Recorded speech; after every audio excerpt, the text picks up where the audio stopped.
Assalamu alaykum tomoshabin do'stlar. Ochil ekranimizning 8-soni sizlarni qarshi oladi.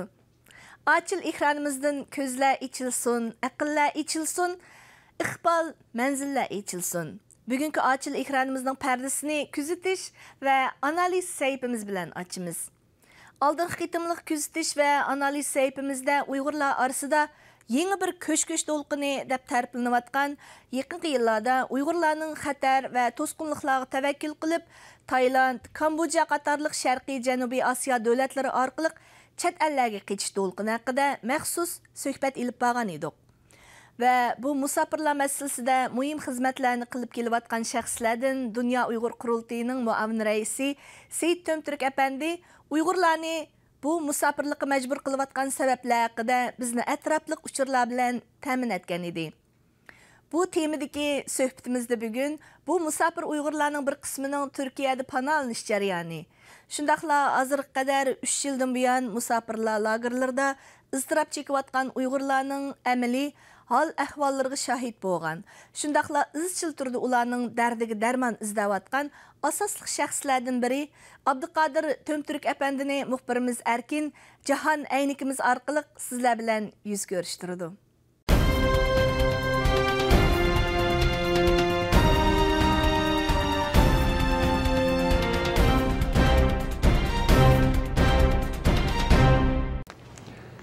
Hürmetli televizyon köygüçüler, bu nöbet Uyghur musafirlar faaliyetçisi Seyit Abduqodir Tömtürk efendi bilen söhbetimizni davamlaştırırız. Seyit Abduqodir neçe yıllardan bu yan Şarkı Janubi Asya Uyghur musafirlar meselesiga yakından aralashgan, uyaga borgan, bu joydagi musafirlarning ahvolini yaqindan yaxshi biladigan, ichidan biladigan shaxslarning biri. Tövende söhbetimiz davamlashadi. Abduqodir efendi, qanday yaxshimisiz? Rahmat, yaxshimisiz? Salomat turdingizmi? Rahmat sizga. Shu hozir bizning yuqorida siz bilgandek temamiz Sharqiy Janubiy Osiyoga kechib chiqqan Uyg'ur musofirlar masalasi. Hozir biroz bu musofirlarning konkretni bir hayoti haqida to'xtalsak. Ya'ni bularningki mushu Sharqiy Janubiy Osiyoga siz borgan, bularni ko'rgan, so'zlashgan, butun ahvollarga qatnashdingiz. Siz u yerda nimalarni ko'rdingiz? Ko'zingiz konkret qanday narsalarga uchurdingiz bu yerda? Bu musofirlarning ahvoli to'g'risida. Bugün bana bu fırsatını bayırlar için özellikle hakikaten bir mesuliyetini ada kıldım deyip görmen, rahmet sizge. Hem de hem Allah'a malum Şarkı Türkistan'ın ki mehbus tarihi bu yıl 67. yılga erişip oldu. Biz 2014 3. ayda Şarkı Türkistan'daki bolgan zulümden kaçıp Şark Asya, Malezya, Tayland ve hakeza Endonezya'dan kalgan Laos degan Vietnam'a çıkıp kalgan kardeşlerimizin ahvalini azdır köptür anlap durattık. Çünkü bularınki çıkış tarihi 2009 5. yıl vakasından keyin takımı kattık başkurdu.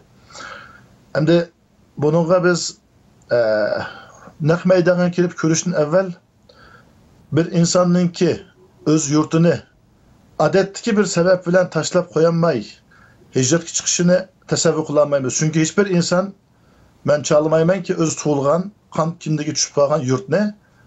Mücbir bir sebep bilen ya özünün keyfi bilen sergendar bulup hicret kılıp çıkmışsın.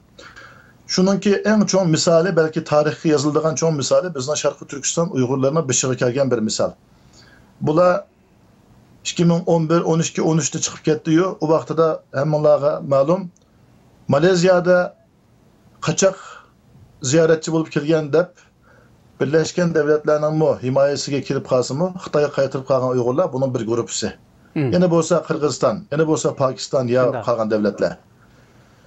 Bunun da bizning Malezya birinci başlaş sebebimizde bizning aldığımız kelgan uçurlar, qarindoshlar az to'liq sizlar bir ammiviy tashkilot, yine bolsa vatanga kuchli bir hissiyatınlar var. Çünkü sizlarning ota-onanglar var, sizlarga o'xshash hijrat qilib chiqdi. Kim bu yerde şahsi bir mesuliyet alsa, insaniyet namıdan Allah rızalık üçün ya bir ammiviy teşkilat bulup, özünün şahsi ihtiyarı bilen eğer kirip ahvalını ilgilise degende, ben ve Seyit Tömtürk efendim 2014. yılı 3. ayının 13. günüsü Tayland'ınki Malezya çekirası da ormanlık bir yer tutup kalan kardeşlerimizin ahvalını köygende derhal bir teyyagerlik kılıp 5. ayınınki otturaları da Maleziyaga tushdik. Biz bu musafirlarning ahvolini anglagan chog'imizda 2014 3-4 oylar bo'ldik.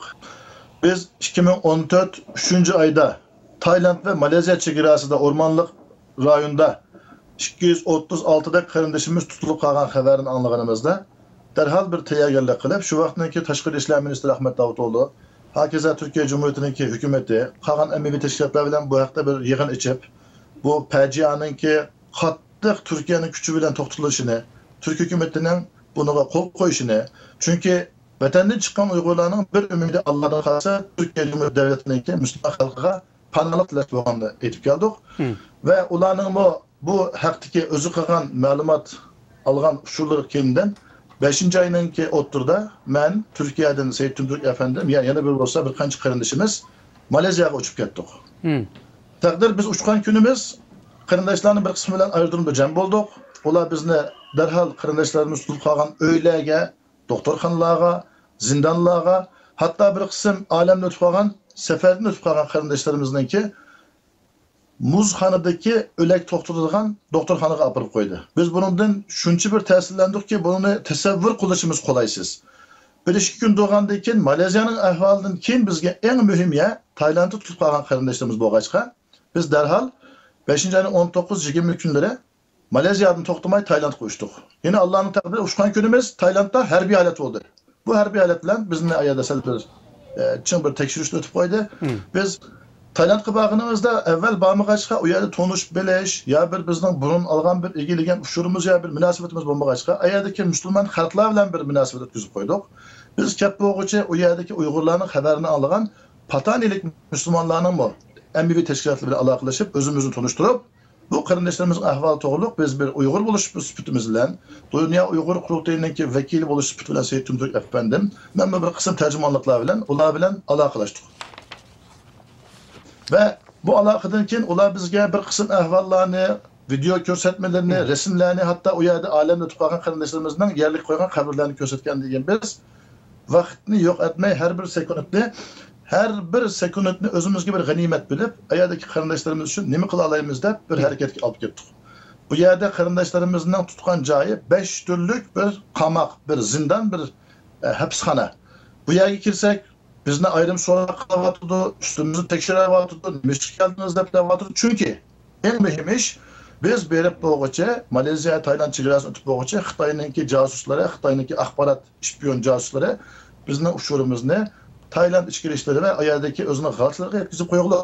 Bular bizni sal qiynasimi, biz o'zimizni qilgan ishimizdan haq ve bu insanların mazlum bo'lganligini bilganimiz uchun bu bedel agar bizning hayotimiz bilan oxirlashadigan bo'lsa, biz bu hayotni Taylandda, Maleziyada qo'yib İnşallah bu qutlug davada şehitler qatoriga kiramiz deb bir niyat qilib chiqqachqa, ular bizni qiynasimi, sal bir arsonlik bo'lib qarindoshlar bilan didorlashdik. Bu qarindoshlarimiz albatta bizni birinchi nimani ko'rdinglar bu yerda? Ahvoli qandaqdi ularning salomatlik ahvoli, ruhiy holati, bu yerda bolalar va ayollar va bu yerda qandaq bir manzara bilan uchrashdinglar dastlabki ko'rgan vaqtida? Endi men birinchi qitim borganimda tasavvursiz bir ishga zindonga nurg'unlagan vaqtlarda kirdim, ammo ko'pchilik mening xalqim bo'lgandan keyin o'zimiz zodi bir vatanning ichiga kirgandek nima ish qilishimni bilmaydigan emas, qildigan planimizni kallimizda allaqachon tizib bo'lsakmi, bularningki bexatarligi, sog' salomatligi, beshini o'tib qolgan ishlarni bulardan olishimiz kerakdi. Chunki biz bularning beshini o'tib qolgan hikoyani boshqasini anlab qolsak, bu balki bizni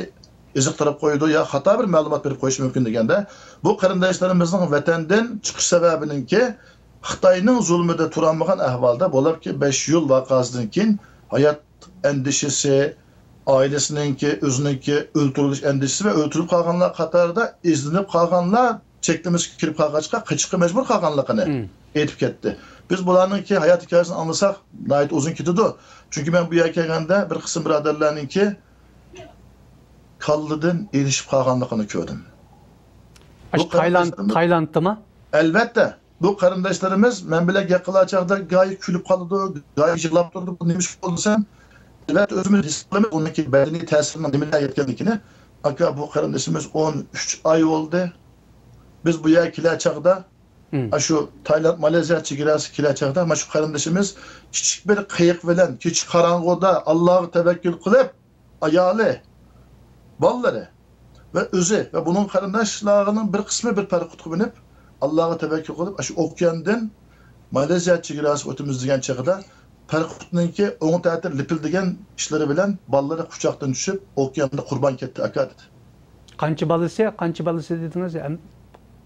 4 baladan 3'lisi. 3 yil balasi.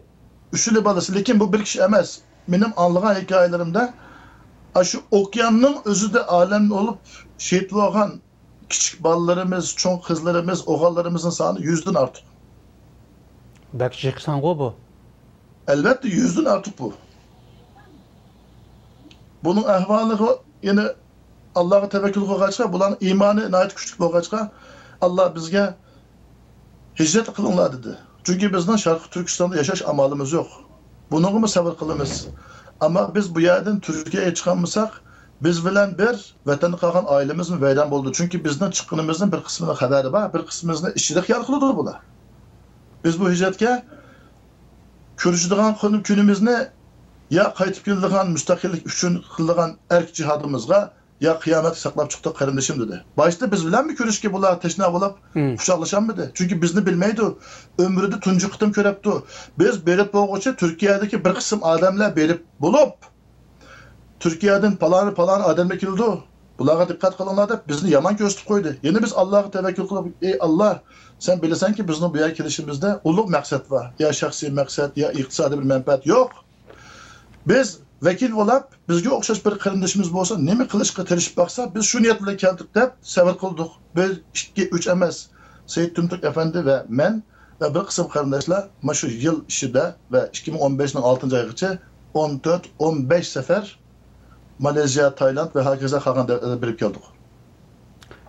Bu kardeşlerimiz şu vaktin içinde vakit ötkensileri Türkiye'ye çıkanmagan, ormanlık rayonuna kilip Malezya'ya ötecekde bizden halkımızın içinden bulup eğer kilip satkan adamlarının belgen kurbanlar tüpeyleyen sebep bilen neminden hak, neminden nahak olganlıkını Allah'ın yardım bilen gördü. Ve dedi ki kardeşler biz evvel ve ahir Allah'a tevekkül kılıp çıktık lekin İslam'ı bizge nispeten erkin inşallah bizden erkinlikki çıkışımızga yolmağınlar dep bizge bel bağladı.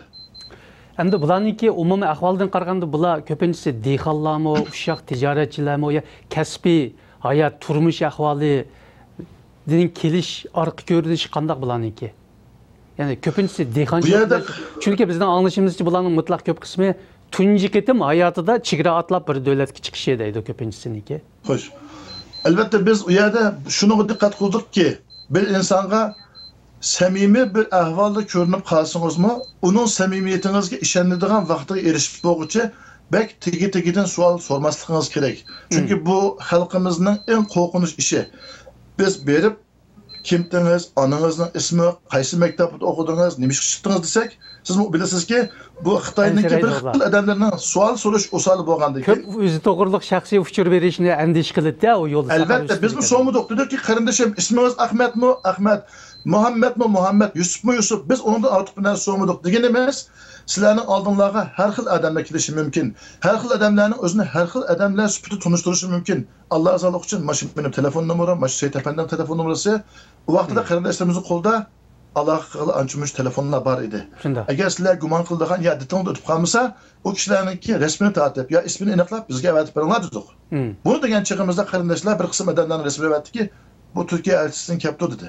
Biz albatta Türkiye garajlarına bakgandan keyin Türkiye garajlarını bizning ayadagi bexatarligimizdan mas'ul bir elchixona. Ama Uyg'ur xalqining muhojirlarning insonparvarlikdan mana Suriyadan kelgan 3 million muhojirga o'xshash hem bizning din, hem irq, hem insoniy tariximizdagi o'psizlik nuqtalarimizdan tupaylagan sabab bilan hamroh bo'ldi. Masalan, ben bir narsani deb beraman. Xitoy elchixonasining odamlari va Türkçe bildigan vatandan Turkistondan kelgan bir qism istihborot ancham degan maxfiy idoraning odamlari kelib, biz Turkiya elchixonasidan keldik, xotirjam bo'linglar, ismingni aniqlanglar, yurtning qaysi diyoridan, onangizning ismi, dadangizning ismi deb bu qarindoshlarimizdan boshqa savol iliqliq. Bu nayta muhim bir nokta. Shunda. Bu yerdagi muhim nokta nima desangiz, siz Turkiya elchixonasi bo'lsangiz, qo'lingizda bir diplomatik bir kimlik bo'lishi kerak. Yana bo'lsa sizning ayarda kelganda tizimiga ilishingiz kerak o'zingizning ismini. Men Turkiya elchixonasidan falani kishi deb. Tizimning daftarini ko'raman. Bularning tizimde ismi yok. Qarab baksam, so'rab baksam, bular Uyg'ur, Türk emas. Bizning vatandan chiqqan Xitoyning qalchilari. özünü Türkiye halkının, Türkiye elçixanası adamı deb tunuşturdu. Ben bunu şikayet qilib ketdim. Endikin ayarda ben köleşken General Tatyayeva. Bu kişi Janubi Tayland'da Hatyaya degan Janubi Tayland'daki bir general. Tayland'ın generali. Elbette Tayland'daki yukarı süperlik bir generali. Bu kişi bizning Uygurlarını Taylandlı ormanda tutkan kişi. Onun bilen ben 3-4 sefer hem işxanasida hem halkara emmivi muhacirler yığınıda hem şahsi bir qancha orunlarda görüşüp bu işin nereden deganligini, Uygur'un kimligini, Uygur'un qaysi sebepler bilen hicret qilganligini ve hiçbir insanın qarang, bu qora tenliklar olsun ya Suriyelik muhacir olsun, bir grup, bir aile, bir kabile, bir kavim yurtini qalaymagan bir iş bilen ya keyif safa bilen ya kelgüsüdeki iqtisodini menfaatini o'ylab hicret qilmaydi. Bunu hicret qilgan insonni boshqa tushunmaydi. Shunda. Degandan keyin u dediki, men bunga diqqat qilmabdiman. Bu Turkiyaning elchixonasi degandan keyin bizdan bu tunji qitim boshimizga kelaylik. Nima tavsiya qilasiz deganda, bundan keyin Turkiya ismini ishlatib keldigan birisi bo'lsa, mana bu Turkiya elchixonasining cho'qimsiz aloqa numerishi bo'lishi kerak. Ular bilan aloqalashib ki ular kelish oldida sizga bir xat avatdi Ichki ishlar ministrligiga biz manda adab avatimiz diqqat qiling deb. Chunki Turkiya elchixonasi andan keyin 2-3 safar adab avatdi yanga. Shunda. Bular haqiqatan Turkmu, Turk xalqidanmi deb. Kim bu iş xalqaro bir tashkilotlarningki ya dunyoviy tashkilotlarningki xabarlarida muxbirlar chiqqandan keyin bu ishninki tigi-tigidan asosda Turk xalqi bo'lganligini, lekin hayotiy bir qutqizish uchun o'zini Turkiya garajlari va Istanbulluq deb tunishtirganligini ko'rganda, yana buni tashlamadi. Qolgan ishlarda o'zinglar bilasizlar, necha yuz, necha ming qarindoshimiz avval va oxir Allohning yordami. Yana bo'lsa Turk xalqining himoya qilish orzusi, ama ondan muhimi shu sargandar bo'lgan muhojirlarning duosi bilan Türk devleti, Türk milleti, reis cumhur, baş ministri bularni Türkiye'ye ekilish uchun yo'l ochdi. Uni deb beraman inshaalloh. Ama bu yerde bular dedi ki, biz buni Türkçe qilibmiz dedi. Yo'q, Turkiyaning elchixonasi kelsa cho'qim sizlarga oldin ola ushurmandurdi. Deganda nimani ko'rdik bilamsiz? Xitoyning odamlari ayaga kirib, pulxo'rlik qilib, bizga bularning maxfiy uchurlarini berasiz. Barmoq izlarini olasiz. DNA alısız, bəmigenlərinin edibini biz birimiz deyilik. Hatta ayallarımız, kızlarımız, anlarımız toğan turmağa vətəndən, Beycin'dən, Ürümçidən, hakeza Xitayga qalçılıq qılğan yerdən Xitaylarga işlik qılğan bizning casuslarımız kelib, kızlarımızga hakaret qılıqlıq.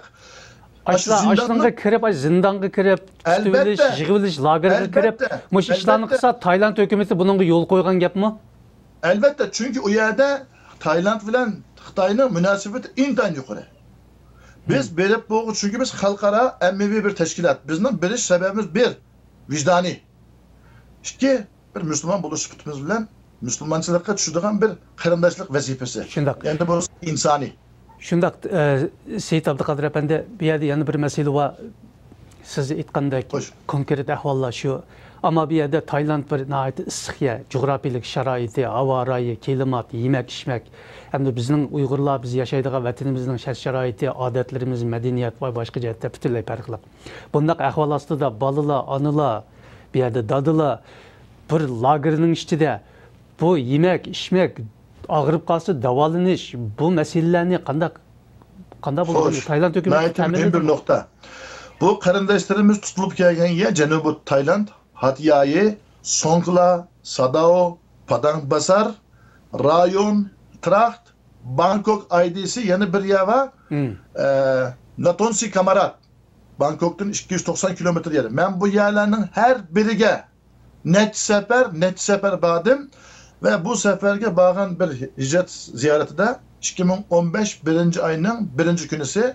Bunun delil videolarım var. Yani, tuncu kıtım sizlerin televizyonda ilan kılımen.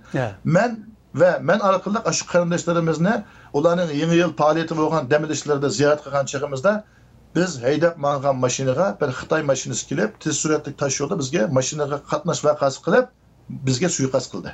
Biz bunu ilan qilmadik.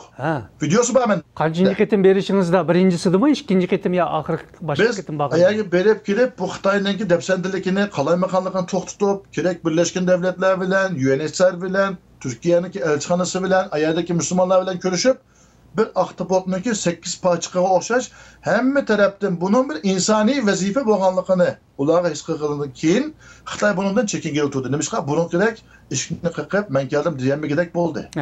Bunda Allohning yordami bizning pat-pat berishimizning ta'siri bo'ldi. Biz kelgacha bizning vakil qilib avatgan qarindoshlarimiz bular Taylandliklarning ko'p hissasi bor, ular bo'ldi. 2015 yani men 10. ya 11. sefer ketişimde. Çünkü ballarının asta işlerini ahırlaştırıp hatırlayacağım bununla. İnşallah sizlerle hıta alamaydık ya keltirip koyduk. O bu degan çekimizde 1. ayının 1. günü ise 2015 men bile seferge çıkan 5-6 kardeşimiz heydigen maşiniga tez süratlik taş yol. Şu rayon degan yerge ketken çekimizde yolda bir Xitay nayet mükemmel bir haşine eylep. Çünkü ben onu baldır sezgen idim. Kendimizi bir maşini badep. Bir 120 kilometrelik manga çekimizde men oltağın taraftan del körük bayada. Sol tarafımızın kilip üsüp yanığı bizim şoförünki nayet mükemmel kabiliyeti bilen Allah bizni sakladı. Bizden maşinimiz üsüp, bizden körükün örüp örtüyle kasıldı. Bunun videosu var. Çünkü biz o sekundlarda manda bir yerge mangamızda bir video ağan edik. Kino çüpboğuç kaç gitti. Numara taktisten bunun kasten bir vaka işkenligi iniq. Elbette çünkü biz o numara taksisini sorsak bununki resmi bir işxanaga egiligini, bunun bir Xitayning heydiganligini kim bizning mashinani heydigan qarindashimizningki ailesi iniqladi. Musafirlar to'g'rida nihoyatda inchik ham nihoyatda muhim uchurlarni bildingiz va televizor ko'rurmanlarimizdan nihoyatda muhim xabarlardan, uchurlardan, hodisalardan xabardor qildingiz. Buning uchun ko'p rahmat aytamiz sizga. Hurmatli ko'rurmanlar, yuqorida Açıl televiziya programmamizdagi kuzatish va analiz sahifasini ko'rdinglar. Bu programmamizda Uyg'ur musafirlar faoliyatchisi Abduqodir, ya'ni Seyit Abduqodir Tumturk apandili bilan suhbat qilib bordik. Nihoyat ko'p rahmat. Kelar qitim ko'rishgacha amon bo'linglar. Xayr xo'sh. Rahmat sizga. Vengriya poytaxti Budapest atrofidagi bepoyon yayloqda o'tkazilgan 6-navbatlik Turan qurultiyiga 20 atrofida Uyg'ur vakil qatnashib, o'zlarining milliy ham tarixiy kimligidan iftixorlanish, g'ururlanish fursatlariga erishgan edi. Turk 10 irqiga mansub bo'lgan 30 dan ortiq millatning 100 minglarcha vakillari to'plangan mazkur xalqarалық cho'ng yig'ilishda Uyg'urlarni hammadan hayajonga sog'ini bo'lsa, ay yulduzliq ko'k bayroqning butkul 10 turk bayroqlarining beshiga tikilinishi bo'lgan. Uyg'urlarga vakillik qildigan ikki chidir tikilgan. Uyg'ur vakillar madaniyat, san'at faoliyatlarida 10 turk nasllik millatlarning asli ajdodlarining Uyg'urlarga bağıldiganligini namoyon qilib, qizg'in olqishlarga erishgan. Qani ekranimiz orqali Uyg'urlarning qurultaydagi mahoratlari, shundaqla hayajonli ta'sirotlarga o'rtoqlashaylik.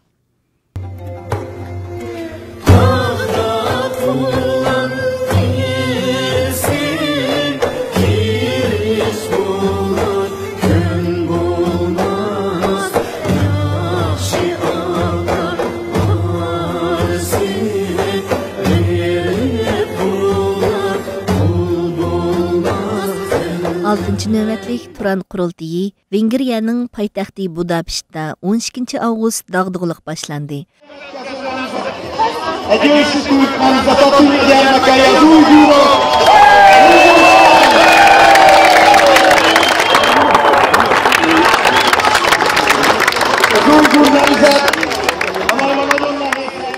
Turan qurultiyi 2006 yılı qurulgan bo'lib, har 2 yilda bir qitim chaqiriladigan bu qurultay tunji qitimliq faoliyatini shu yili Onlar qurultiyi bilan birga o'tkazgan. Shu qitimqi faoliyatga 10 turk nasllik bir qancha 100 ming xalq qatnashgan bo'lib, Uyg'urlarmi taklifga binoan qatnashgan edi.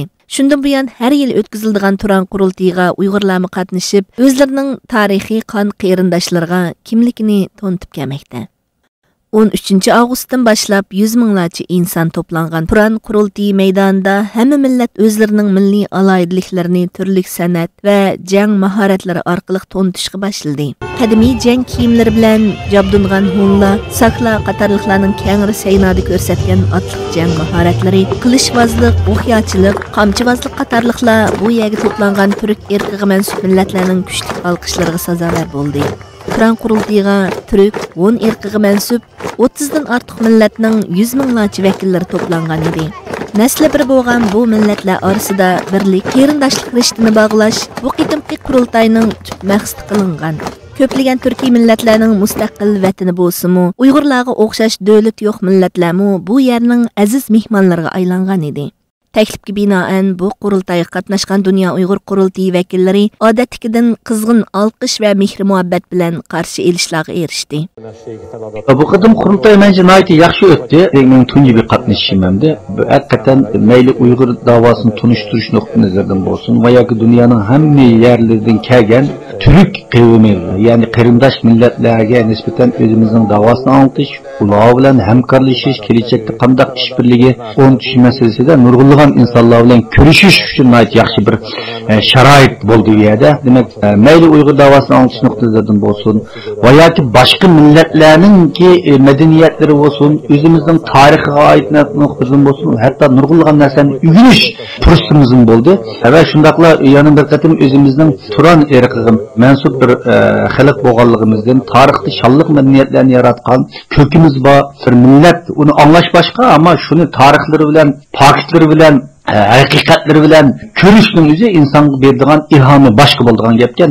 Mushu nuqta nazardan aytgan vaqtingizda foydali, yaxshi bir qatimli qurultoy bo'ldi.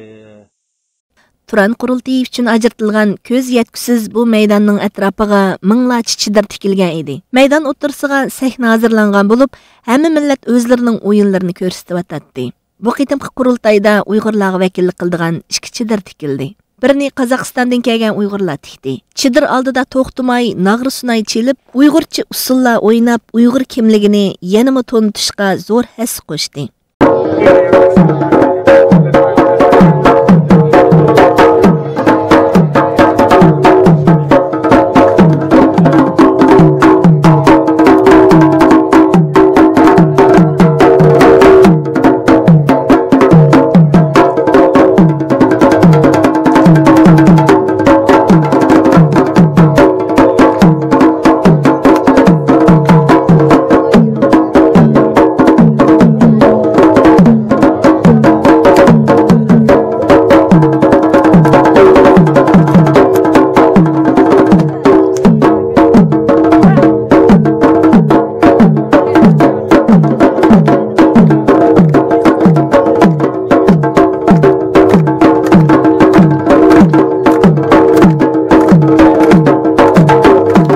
Faaliyetmen ait hayacan içinde bulunması elbette bu faaliyet yıldan yılga her kadımga ait terakki oldu. Çünkü bu Turan milletlerinin yani bulup meclis aslen Türkiye milletlerinin içinde bir orun tutkanlık için bunların telvi, bunun bulan iştiyakı, bunun bulan ihtiyacı bağlantısı çünkü vekillerinin sahne işik, adamlarının katışık adamlarının sahne işik bununla devletle özü vekil çıkarıp devletle parlament ezalarına evet degende bağlantısı çok gidiyordu.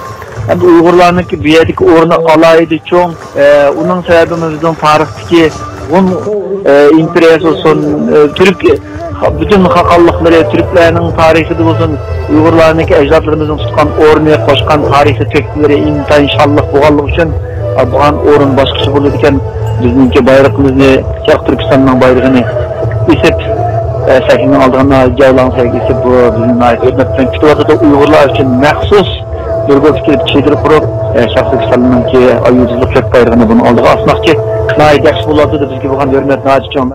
Bu chidirlarga tikilgan ay yulduzliq ko'k bayroqlar kishilarning tanglar yo'rg'icha ziyorat obyektiga aylangan edi. 13 avgust bu sahnada Angliyadan kelgan Rayima xonimning Chiroyli hikoya nomli naqshidan keyin Qozog'istondan kelgan Uyg'ur san'atkorlari o'rinlagan usul butun maydonda guldiras olqish sadolari yangratdi.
Minglagan inson üzüldürmey çavaqlar çalatdi.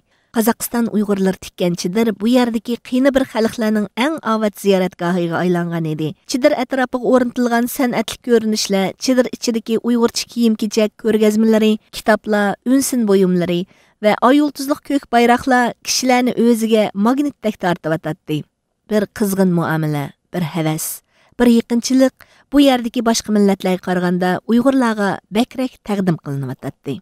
Bundaq bo'lishi ko'plagan Hun turk nasllik millatlarning asli ajdodining Uyg'urlarga bog'langanligidan edi. Mazkur qurultayni o'rinlashtirgan Turan tashkilotining raisi Andras Apandi qurultayning 2-kuni so'zlagan nutqida buni alayda tilga ilib, Uyg'ur bu ulug' ajdodimizning varislari bugun bizning yordamimizga muhtoj, Uyg'uristonga yordam qilayli, Uyg'urlarni qo'llayli degan edi.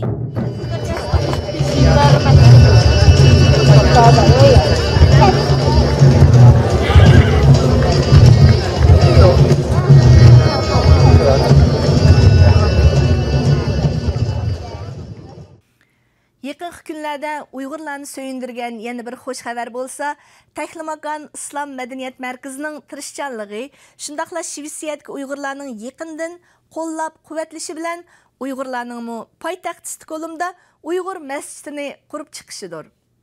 Bu muborak masjid Uyg'urlarning yig'ilib namoz va boshqa diniy faoliyatlarni ilib borgandan sirt, Shvetsiyadagi Uyg'ur farzandlarini ona tilda tarbiyalash, Uyg'urlarning nikoh, nazar chiroqqa o'xshash ijtimoiy faoliyatlarini ilib berishiga so'rin hozirlaydi ekan. Qani birlikda masjidni ziyorat qilaylik.